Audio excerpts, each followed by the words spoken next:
Hi guys, today we're in Shinjuku and it looks incredible and we're visiting the VR zone. So we're gonna test Mario Kart VR. I hope it's gonna work and I'm just waiting for my brother. He's in the washroom and then we can go. Gojira. Magic!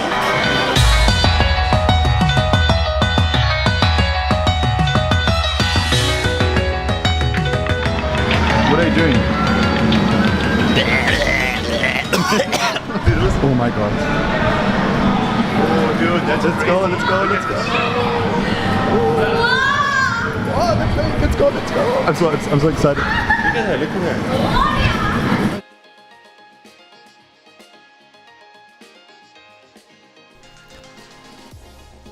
So guys, I thought while we show you the Mario Kart footage of how we play, we just talk about how it was and the over experience, right Ole? Oh yeah.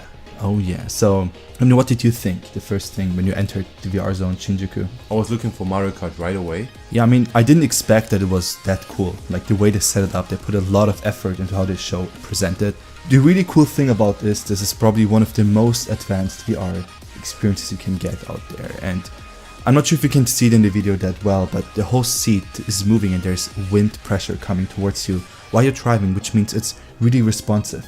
Which is a problem for a lot of VR games that just use the goggles, VR goggles. They're not responsive enough to make it really realistic. But Mario Kart, as you can see, is really realistic. You're really inside of the Mushroom Kingdom, which is for us as Nintendo fans an incredible experience. It was. When I was looking around in the VR world, I was looking at Tolga, who was Yoshi. When he was waving his hand in the real world, he was also waving his hand in the game. I was Princess Peach. So I experienced first time wearing a dress. And he was pretty cute. And it could well, it was just so funny to look around and see that, like you see the wall beside me.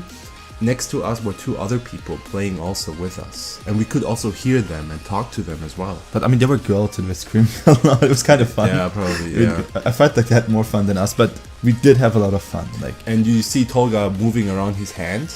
Those funny things around our wrist is actually to grab items. You have to grab the items actually in the game and throw them to And I was dancing in the beginning because I mean I looked like Yoshi. I looked at my hands and it was so cool to just be Yoshi. It was really cool. And about the items, I just wanted to say that was a problem for me actually because it was like the only problem of the game. The game is really good. You really feel like in the Mario Kart. You're inside Mario Kart 8. It's perfect. Yeah. Almost perfect, right? There's just one stage though, that's the sad thing. But what's also bad, I think, is that you can't really grab the items. Like you can't grab the banana and there's 3 items, banana, hammer, and Koopa shell. But you kinda have to hit the Koopa shell to hit enemies. So you have to drive, you have to aim, and then hit the Koopa shell to hit someone. Yeah. And because it's so responsive, like you get shaked around, there's air pressure, you have to really real. It looks real, but you're still in the game, you know? Like, it might be confusing for some people in the beginning. Yeah, it's like driving on the highway with 200 km/h and trying to shoot people with your gun. It's kind of like being drunk. Yeah, but true. You know, it's kind of like being drunk and weird, but it's fun. You know, like I don't know how to explain it, but it was really good. Like I never tried VR before that. Like not really. I tried VR, but not as good. I mean, we did try like the normal goggles things, like with the normal usual games. Yeah, or the cardboard VR thing for your phone. It's also cool, but dude, this one is like. I mean, what really, what's really bad about every VR game is that it doesn't feel like a full-fledged game. Like all these games are cool, it's fun to play them, but I think they would get boring after a while because they're just tech demos. They just show cool stuff and that's it. And that's, I think, why I'm happy, and that's a big discussion online, why I'm happy that Nintendo is not heavily focusing on that right now. No, because it's not really... It seems like it's still in a stage where it develops. Yeah, development stage, right? Yeah, it's not perfect, you know, like, you're still like sitting in a chair that moves. Yeah, kind of. Yeah. I mean, it should be like that, but it's okay, it's fine, yeah, of course, yeah. But I can't see VR being in the next, like, how can I say, not even in the next 2 years to become like a real mainstream thing. Yeah. I can maybe see it to like a lot of arcades popping up that have VR because it's so hard to have it at home. No, But so once that's it's the like thing. mainstream, I think Nintendo will bring something really, really funny. We'll talk about this later in detail, though, So- guys. So right now, what you see is we are playing Dragon Ball. So we luckily Dude, had the chance to try Dragon Ball VR. oh my god, man! Since I'm a child, I'm a huge Dragon Ball fan. I watched Dragon Ball Z when I was younger. I still watch the new Dragon Ball actually, but Yeah, Dragon Ball Super is pretty cool. yeah, my favorite game is Budokai Tenkaichi 3. I think it has the best fighting system, better fighting system than any Dragon Ball game that came before that and after that. I mean, you're not alone. I'm pretty with that sure about. opinion. Yeah, I think that is. But trying it, shooting a Kamehameha in VR, man, in a cubic room where you see those holes on the wall. Maybe you see it on the footage. Those are holes for like air that comes to you, and there's also air coming from the bottom. So when you like charging your energy, okay, then you can actually feel it. That was so cool. So, what the game is essentially about is that there's 4 teachers. So you can have Son Goku, Kuririn, Piccolo, and Vegeta, and they teach you how to use the key ball attack. So you can shoot key balls, and then they also teach you the Kamehameha, and you have to try to hit them. And like Ole said already, it's like really responsive. Again, really cool experience. You can destroy everything in the world. You can shoot Kamehameha at everything. It looks so incredible. It was really amazing. And you could also see the other players, like in the Mario Kart game, there were 2 more people there. You can also talk with them, and you can also shoot them with a Kamehameha, and you will feel the air burst. I was like, I felt it first. I was like, what the fuck? What happened? From my left side, I saw Tolga like trying to shoot me. Yeah, but at first you shot me, and I was really scared because suddenly I see this bright light flashing and the wind coming. I was like, holy cow, what is this? And also, yeah, like I said, when you charge, right, you can feel the wind coming from the bottom. And also when you charging your Kamehameha in your hand, the rumble gets stronger. And if you do the motion right, like extend your hands like from each other enough and do it right, then you will also feel the rumble get stronger. And really well made that It is well it's made. all about the motion. So Son Goku shows you the motions you have to make. Like in my case it was Son Goku, in Ole's case was Kuririn. And you just have to copy them, and then you do, for example, if you charge energy, you just kind of put your like hands to your body like Son Goku does it. It was just, as a Dragon Ball fan, so cool, like such a cool experience. It's the best, man.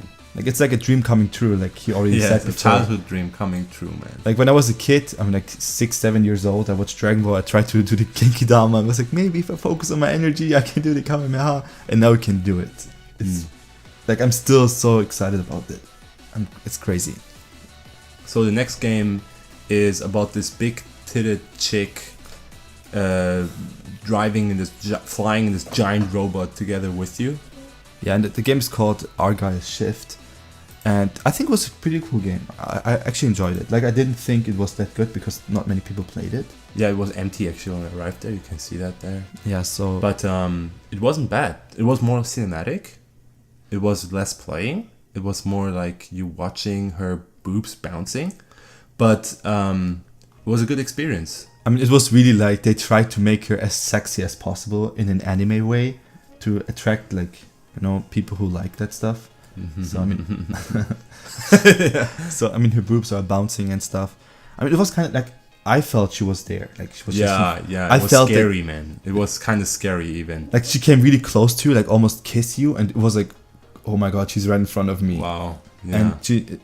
And then you take out your glasses and this fat old guy's like next to you trying to kiss you. yeah, maybe. You're like, what the fuck? Yeah, maybe. No. I mean, I really enjoyed it though. I enjoyed it too. I don't know the game, right? I don't know any I mean, game. maybe it's, First time I saw it there. I mean, I watch a lot of anime, but maybe it's some kind of anime. I think so. It seemed like an anime kind of thing. But what I really enjoyed is that you're aiming, you're targeting with your eyes. So wherever you look at, that's where you aim at. Yeah. I actually found that shitty. You To found be it shitty? honest. Yeah. Why? Because I want to look around, you know. I don't want to just look at the enemy and shoot the enemy. Like it's cooler if you have like more control over the entire robot. It was flying from alone. The only thing you could do is basically just move the cockpit, like tilt it, Yeah. and then look around and press a button to shoot. That's all you could do. But- it was more cinematic, right? I mean, it wasn't move bad, the robot, right? but it's just less playing than the other games, you know? I mean, it does say it's a cinematic experience, right? Kind of. Yeah. Okay. Yeah. I mean, I mean, I guess you're right. You kind of want to look around. I mean, I wanted to look at the chick more, but I couldn't because I had to aim at the other bots. So, but I enjoyed it. It was really cool. It was something I never experienced. Let's say that I never experienced a fictional, like virtual character feeling that real. Yeah. And it was scary and impressive at the same time, I think. And the last game we tested, we're able to test, we got a ticket for, was what is it called? Bicycle.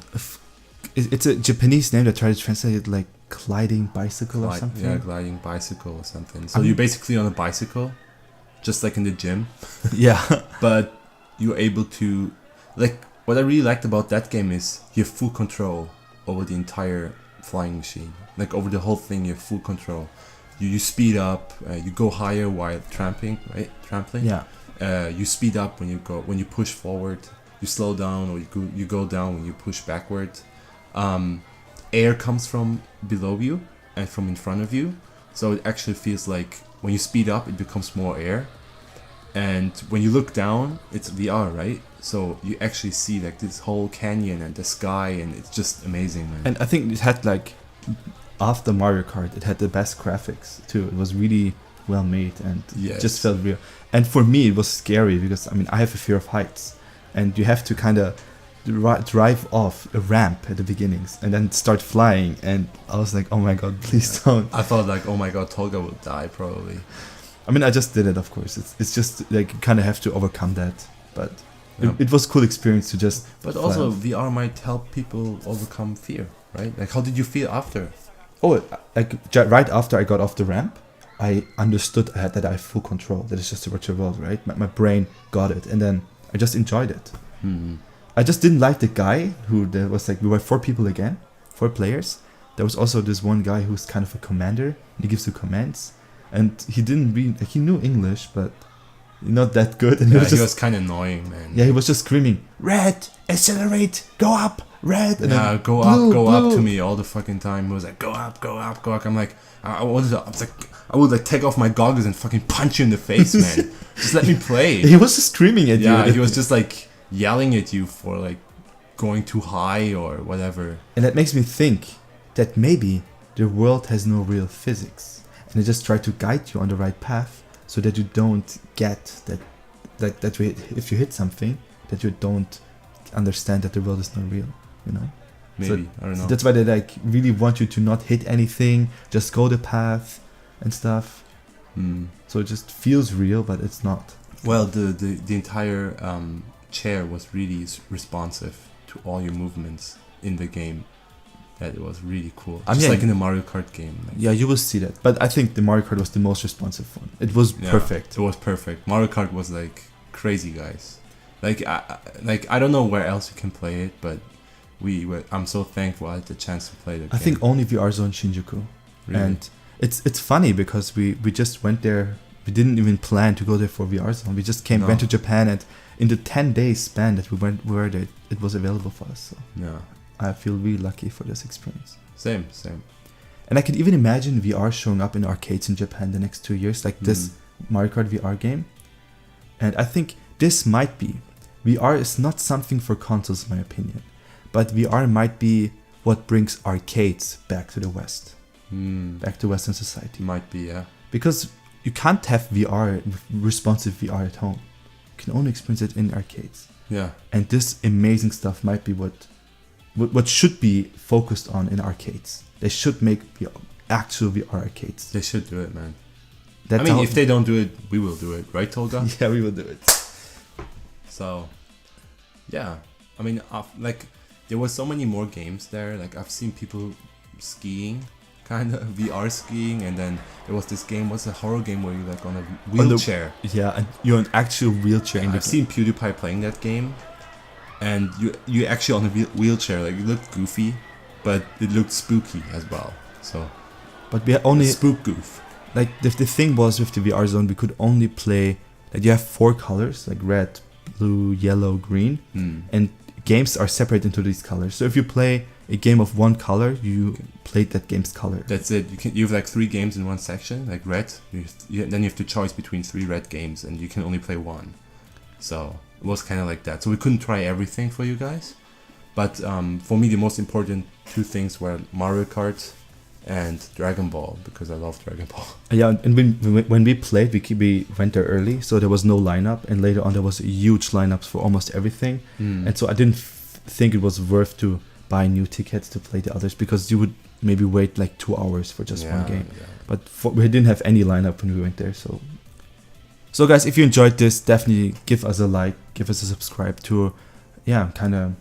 Send us your picture related to Mario Kart or Dragon Ball or anything VR, and we will choose one picture to show in the next video. That will be the picture of the day. Yeah, you can do that in our Twitter account. I will post the link to the Twitter in the description below. Also the Facebook account, you can post stuff there. Also the Instagram account, you can send us stuff there. So we're covering almost all social media that you should probably have.